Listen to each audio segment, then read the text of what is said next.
Hi folks, David Waring here again with InformedTrades.com in today's lesson of the day.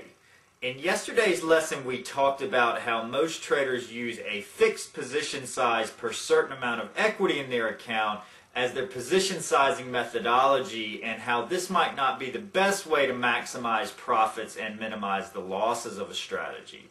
In today's lesson, we're going to talk about the two main categories which position sizing strategies fit into, which are known as the Martingale and anti-Martingale methods of trading.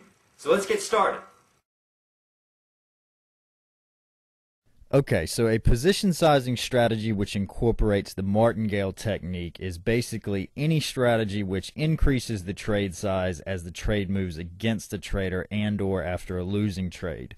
On the flip side, a position sizing strategy which incorporates the anti-Martingale technique is basically any strategy which increases the trade size as the trade moves in the trader's favor and or after a winning trade.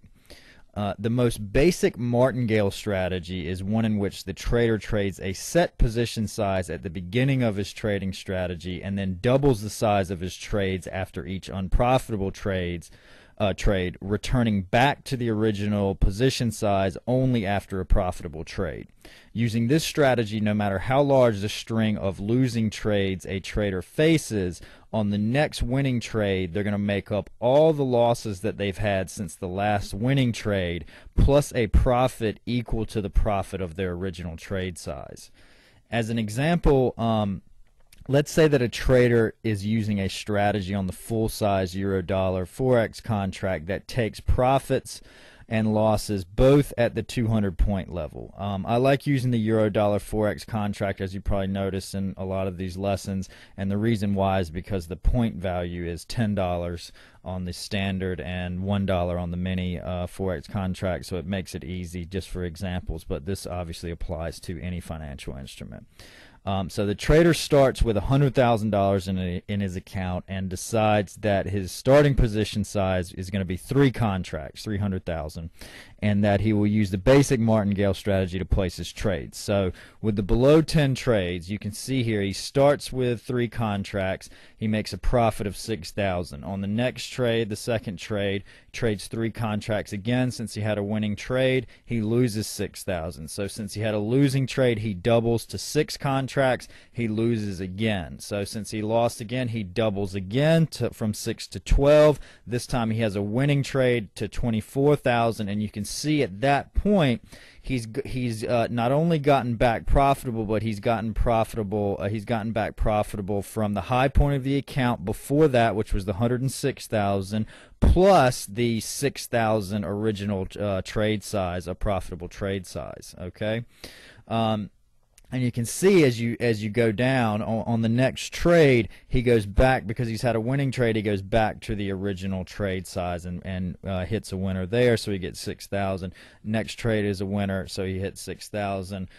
Trades 3 contracts on the next one, loser. Okay, and he starts his doubling again as he hits a couple more losers in a row. And you can see here that using this technique, although the trader took a fairly significant drawdown on the 10th trade, although he had to trade a very big trade size to get there, he made up all the losses that he'd had up to that point, plus the 6,000 to get him back above the 124,000 high point of the account up to that point, plus the original trade size. Okay, so at first glance, this method can seem very sound, and people often point to their perception that the chances of having a winning trade increase after a trade or after a string of losing trades.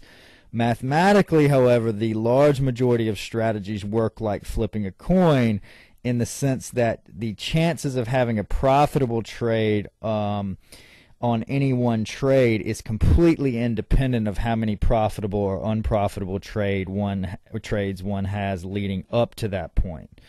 As when flipping a coin, no matter how many times you flip heads, the chances of flipping tails on the next flip are always 50-50. Okay. The second problem with this strategy is that it requires an unlimited amount of money to ensure success. So looking at our trade example again, but replacing the last trade with another losing trade instead of a winner, you can see that the trader is now in a position where he's down to $34,000 in his account and needs to trade 48 contracts to continue with the Martingale strategy and get back profitable if he has a winning trade. But the problem is that a lot of most Forex brokers require at least $1,000 in the account per contract. So the trader's caught in a position now where he does not have enough money to trade the position size that he needs to trade to get back profitable. And this is something that happens very frequently, with this type of strategies. And traders will say, well, the odds of that many losing trades in a row, or they'll try and design something around that. And these types of strategies, with those types of tweaks, can work well for very long periods of time. But the odds are that you're going to hit a long string of losing trades, even with with the strategies that have the highest win rates, at some point in the lifetime of that strategy. And when that happens, you're going to blow your whole account up. Okay, so with this in mind, the large majority of successful traders that I've seen trade follow anti-Martingale strategies, which increase the size of a trade when trades are profitable, never when unprofitable. And these are the methods that I'm going to be covering starting in tomorrow's lesson. And by the way, just as a side note, if you think about the golden rule of trading, which is to cut your losses short and let your profits run, the Martingale strategy kind of goes against that, where the anti-Martingale strategy of increasing trade size as you become more profitable, stays with that golden rule of trading. Okay, so as always, if you have any questions or comments, please feel free to leave them in the comments section below, and good luck with your trading.